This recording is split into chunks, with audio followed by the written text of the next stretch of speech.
नमस्कार आपण को स्वागत आमर चैनल रे। तेबे केंद्र सरकार आनिले आउ एक नुआ योजना। केंद्र सरकार एपरी दुईटी योजना रही जो आपण अल्प निवेश करी बीमा कवर पाई परिबे। एहीपरी एक योजना होछि प्रधानमंत्री सुरक्षा बीमा योजना।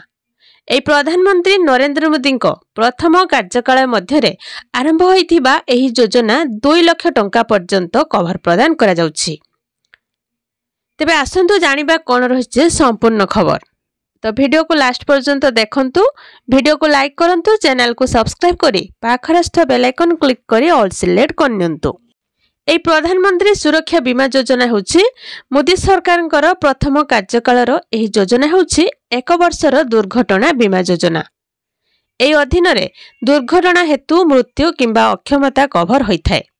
वर्ष को वर्ष एहाकू रिन्यू करा जाय। 18 रु 70 वर्षर बयस वर्गर व्यक्ति जहार व्यक्तिगत बैंक किंबा डाकघर अकाउंट रही सेमाने इस योजना अधीन रे नाम लेखाइबाकू योग्य। योजनार प्रीमियम कौन?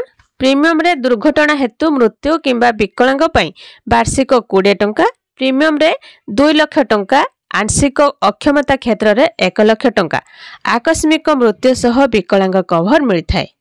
एही योजना अंतर्गत नामांकन पत्र अकाउंटधारी बैंक ब्रांच, बीसी पॉइंट किंबा बैंक रो वेबसाइट किंबा डाकघरे post office saving bank account मामला रे डाकघरे जाई करा जाई परिबो।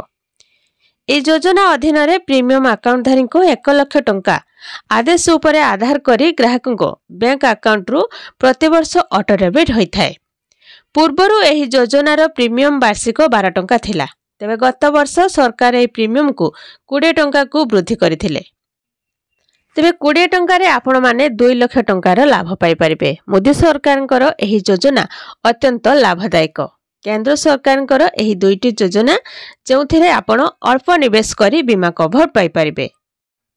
ए प्रधानमंत्री नरेंद्र मोदी एही दुईटी योजनार 2 लाख टंका पर्यंत बीमा कवर प्रदान करछंती।